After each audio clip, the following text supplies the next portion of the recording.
এই পৃথিবীতে যদি সুখ নামের কোনো বস্তু বিক্রি করা হতো, তাহলে ওই বাজারের সর্বপ্রথম ক্রেতা থাকতো প্রতিটা মেয়ের বাবা। কারণ প্রতিটা বাবা তার মেয়ের জন্য তার সর্বোচ্চ উজাড় করে চেষ্টা করে তার মেয়েকে ভালো রাখার জন্য। প্রতিটা মেয়েই হয়ে থাকে বাবার বাড়িতে রাজকন্যা, আর একটা মেয়ে ঠিক তখনই রাজরানী হতে পারে যখন তার জীবনে একজন যত্নশীল পুরুষ পায়। যত্নশীল পুরুষ যদি তার স্ত্রীকে রানীর মতো করে রাখে। একজন সচ্চরিত্রবান পুরুষ আর ভালো মন মানসিকতার পুরুষ, সে নিজেও থাকে রাজার মতো, তার বউকেও করে রাখে রানীর মতো। আর যেসব নোংরা মন মানসিকতার পুরুষ, সে নিজেও থাকে চাকরের মতো, তার বউকেও করে রাখে চাকরানির মতো। কারণ একজন সচ্চরিত্রবান পুরুষ বা যত্নশীল পুরুষ, সে সবসময় তার প্রিয় মানুষটাকে ভালো রাখার জন্য সর্বোচ্চ দিয়ে চেষ্টা করে। যেমন একটা মেয়ের বাবা তার মেয়েটাকে ভালো রাখার জন্য চেষ্টা করে।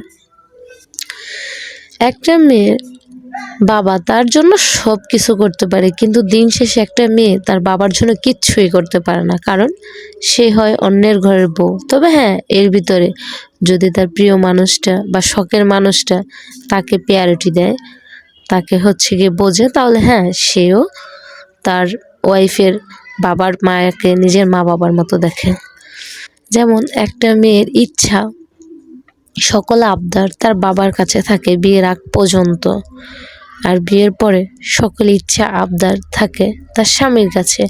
একটা মেয়ের কাছে মানে দুইজন পুরুষ সবচেয়ে বেশি মূল্যবান, এক হচ্ছে তার বাবা, দুই হচ্ছে তার স্বামী। সন্তানের কাছেও কখনো, নিজের সন্তানের কাছেও কখনো এরকম জোর দিয়ে কিছু চাওয়া যায় না যেটা নিজের স্বামী বা বাবার কাছে চাওয়া যায়। এই যে আমার বাবা আমাকে ভালো রাখার জন্য বা আমার ইচ্ছেগুলো পূর্ণ করার জন্য দিন রাত পরিশ্রম করে, ঠিক তেমনই একটা মেয়ের হাজবেন্ডও তার স্ত্রীকে বা তার ফ্যামিলিকে ভালো রাখার জন্য দিন রাত পরিশ্রম করে। সব মেয়ে যে টাকার পাগল হয় এরকম নয়, কিছু কিছু মেয়ে তো যত্ন আর ভালোবাসারও পাগল হয়। কিন্তু বোকা পুরুষ আর সেটা বোঝে কই? কিছু বোকা পুরুষ তার ভুলের জন্য তার শখের নারীকে হারায়, কিন্তু দিন শেষে ওই নারীরই বদনাম হয়।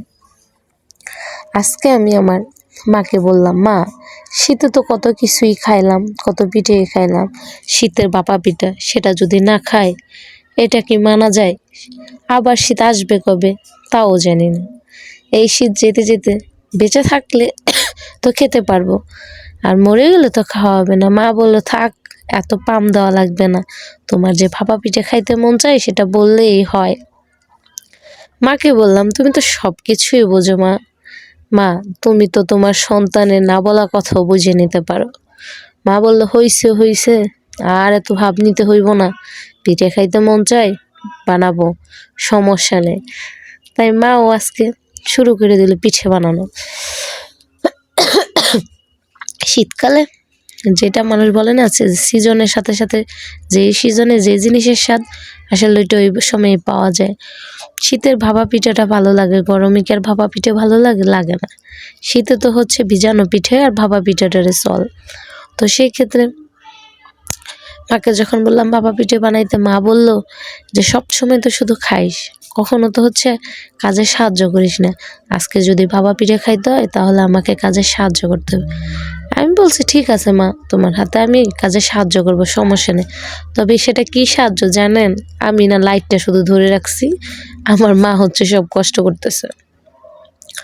তো ভাপা পিঠে বানানোর জন্য মানুষ বলে যে শুকনো গুঁড়ো দিয়ে হয় না, দেন এটা নাকি গিয়ে ভিজে গুঁড়ো, মানে আজকে চাল ভাঙাই নিয়ে এসে ওই চাল দিয়ে নাকি বানাতে হয়। আর সেটাতে যদি ভাতের চালের গুঁড়ো অ্যাড করা যায় তাহলে নাকি পিঠেটা নরম হয়, খেতেও স্বাদ হয়। তো আমার মাকে বললাম যে, মা, তাহলে তুমি কি ভাতের চাল দিবা? মা বলছে, ঠিক আছে, তোরা যদি ভাতের চাল দিয়ে খেতে চাইস, তোদের যদি ওইরকম পছন্দ হয় আমি বানিয়ে দেবো, আমার সমস্যা নেই।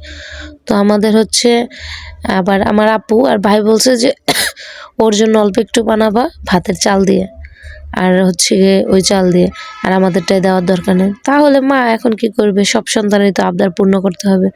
তাই মা গিয়ে আমার আবদারও রাখছে, আমার ভাই বোনের আবদারও রাখছে। তাদের জন্য শুধু ওই পিঠে বানানোর চাল দিয়ে বানাইছে, আমার জন্য হচ্ছে আবার সে ভাতের চাল অ্যাড করতে হয়েছিল।